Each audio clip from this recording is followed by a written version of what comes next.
Hey everyone, I'm Dan from JazzComposersPresent.com, an online space where composers, musicians, and listeners come together to celebrate the music we love.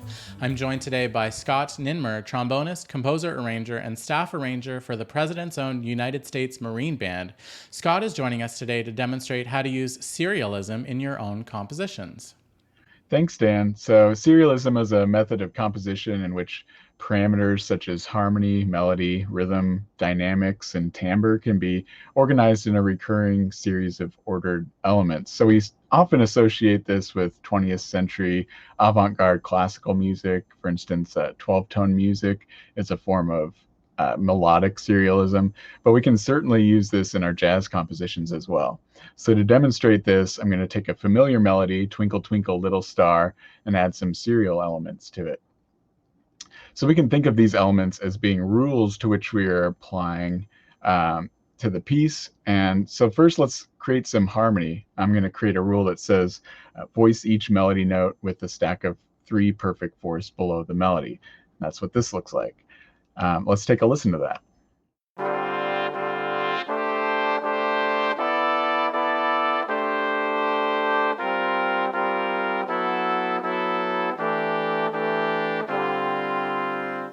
So I like how that sounds, but I think it would be better if there were a change of harmony on all of the repeated notes. So I'm going to amend my original rule to add raise the harmony on beats 1 and 3 of every bar by a half step from where we just had it. So here's what that one looks like. Let's take a listen to that.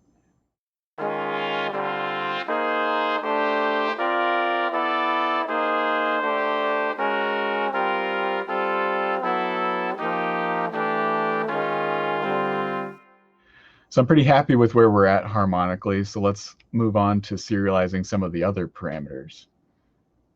So you can see here that I've serialized the dynamics. I have alternating fortes and pianos throughout. That's going to create a strong dynamic contrast. And then I also have orchestrational contrast as well. So on the first beat, I have flugelhorns and euphoniums playing together. On the second beat, I have trombones and trumpets playing in cut mutes. And then on the third beat, trombones and trumpets playing open. And then I have that series of 3 alternating cyclically throughout. So let's hear what that all sounds like combined together.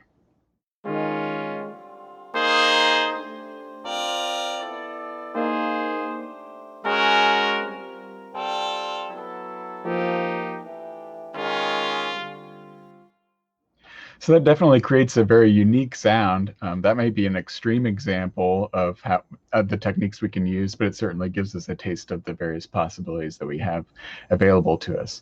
And if I had created the melody myself, I could also add in serial elements like 12-tone tonality there, atonality, I should say. But we could also serialize rhythmic elements or any other elements we could think of. Personally, for me, I tend to utilize this more in my harmonic writing than any other element.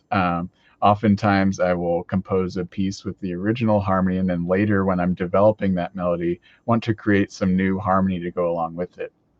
So I might turn to serialism and some of the techniques available to me here in order to do that. So let's take another look at Twinkle Twinkle and see if there's another way we can harmonize it. So there's the original melody on top, and then on the bottom staff, we can see that I've harmonized each note with either a first or second inversion major triad based on the melody note. So for example, the first melody note is an F, so I can either harmonize it with an F major triad, with F being the root.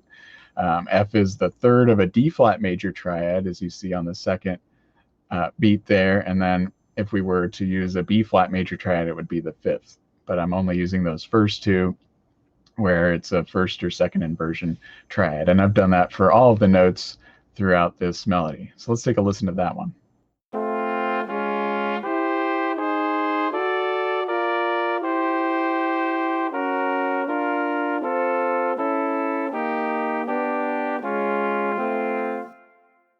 So we have some interesting motions now harmonically and from a voice leading perspective.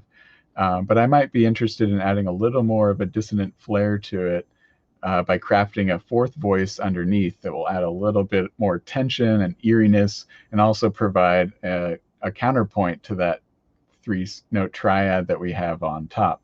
So you can see here that I've chosen all of the various dissonant options and written them out for each chord. So for instance, for the F major triad we start with, I have listed an E, an F sharp, a G sharp, a B, and a C sharp as 5 different options we have available. The other 7 notes of the chromatic scale would be more consonant than I would want.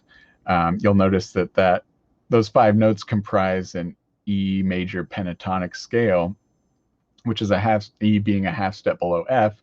So I can use that shorthand to create the 5 notes for the rest of the voicings pretty quickly. So if I look at the next chord, I have a D flat major triad on top. We move down a half step, we have C, and then I can just build a C major pentatonic scale on that. And you'll see I have that there, C, D, E, G, and A.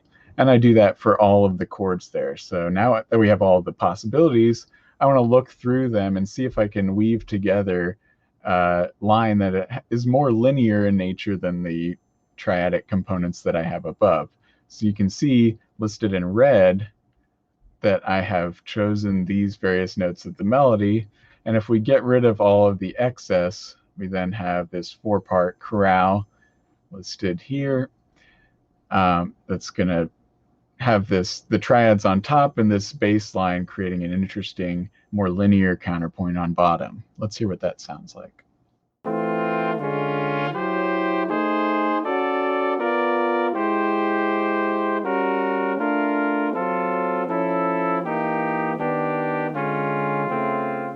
Yeah, so I'm happy with how that sounds, and maybe I could go about adding some extra serial elements to it if I wanted to. So I've been using serial elements across this entire phrase, and while you can certainly use it over an entire piece, you can also just use it for a specific section if you wanted to experiment with it in that way. So hopefully that gives you a few ideas to get started with using serialism in your own compositions. Thanks for watching today's mini lesson. Be sure to like, share, and subscribe. Drop any questions, comments, or suggestions for future videos in the comment section down below. To watch our full-length events and participate in live Q&As with our presenting artists, head over to jazzcomposerspresent.com. Thanks, and we'll see you next time.